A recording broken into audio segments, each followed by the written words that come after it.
Well, it's very important to bridge some gaps because Europe is much more complex than sometimes we tend to think.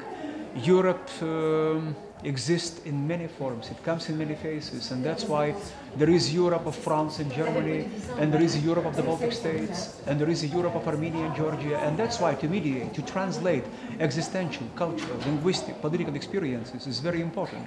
And this is exactly what cultural diplomacy is all about.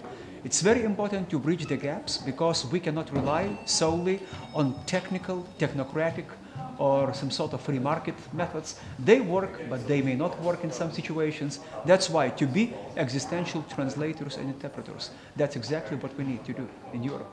I would never rely on, such cliches of European identity as geographical,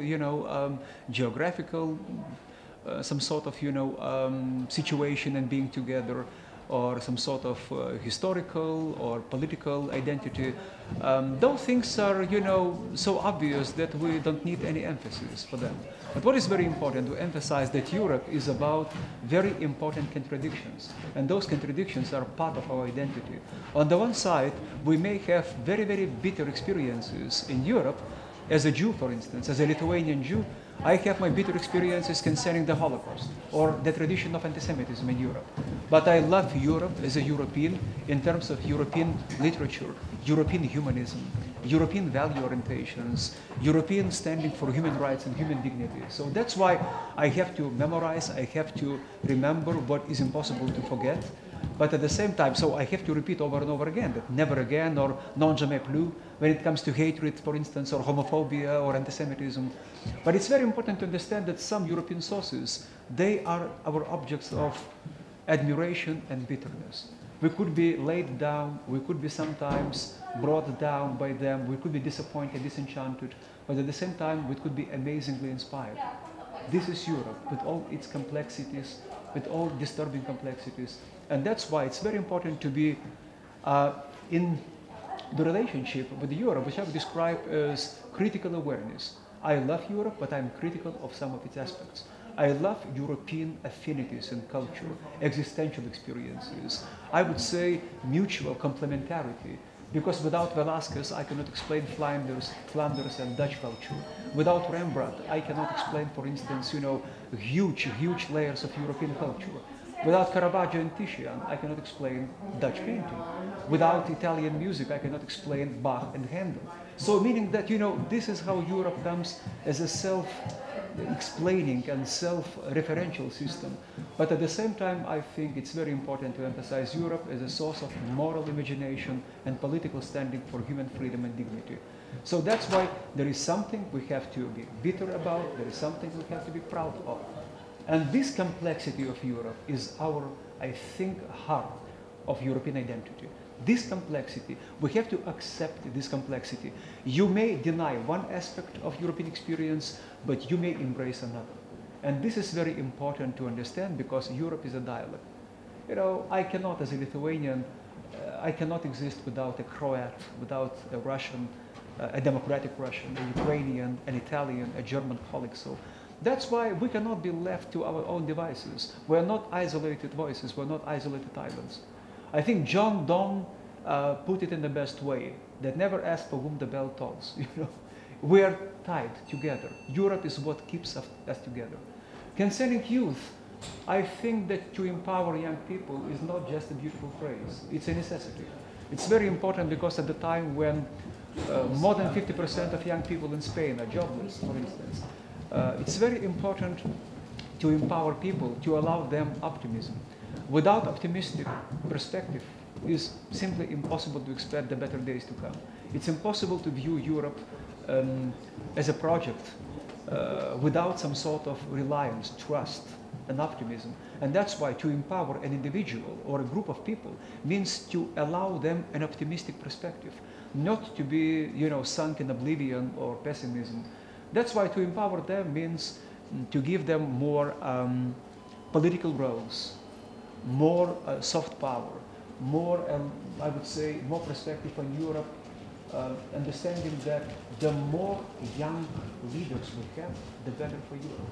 I will be very, very direct and I will be very, very strong in my standing for young leadership. moral and political leadership of young people. So I am not vertical at this point. I'm very horizontal and I'm very egalitarian. And I would be happy to see as many women as possible, as many young people as possible in political structures, in the political establishment, in culture, in cultural diplomacy. I think we use young people and youth as a beautiful metaphor. But this is much more than that. It's much more than a beautiful metaphor. Youth is energy, trust, willingness to live, willingness to know the world, willingness to give something precious to someone else. Without trust, without optimism, without this energy, we cannot exist and we cannot rely on Europe. So that's why young people are pivotal. You know, as an educator, I know one piece of conventional wisdom. People who teach at universities, usually they say that as long as I teach, I work with young people. As long as I work with young people, I stay young in myself. I'm young myself. But there is a very important piece of wisdom in that. Because if you're among young people, you would be energized. You would be recharged, so to say, with something existential, with something very important for human passion, for human trust. So that's why the real problem of Europe, and I would say present world, would be disbelief, mistrust, pessimism. And the youth is exactly what stands as an antidote. I celebrate their presence. I think that moral and political leadership given by young people is invaluable. It's very important because they allow us something different, something else. They bring a different perspective. They bring their passion, they bring their experience. And knowing that we live in Europe without borders, it's very important to understand one thing. I grew up in a Europe which was quite different. There were borders. There were very, very obvious differences in terms of political systems. There were democratic countries, undemocratic countries. And now we live in Europe, which is so different. And that's why a young person who can spend one semester in Spain, another in Italy, one more semester in the UK, then in Denmark, how can I live up to their expectations to be as trans-European as they are? They live and they exhaust this possibility living in their time. That's why it's not about our generosity, so to say, that if I happen to be 52, I come up with a generous proposal, let's have more young people.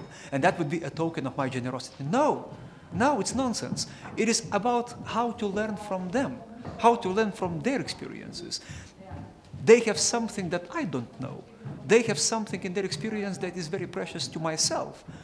And that's why I believe that young people, they are pivotal precisely because they have less cynicism, they are less cynical, they are less pragmatic, they are more idealistic. They have a more idealistic standpoint concerning human rights and concerning many issues concerning our sensitivities. But by and large, they are better Europeans. They travel. They have their stories of friendship and love all over Europe. They are real Europeans, and I think that they are a generation of Europeans, and that's why their leadership will be a truly cosmopolitan, global European leadership, which is very difficult to match when it comes to people who grew up in very, very different circumstances. It's not for the sake of a beautiful phrase, but it's just for the sake of just showing respect to reality. I know that young people, they understand something that I don't. I want to learn something from them.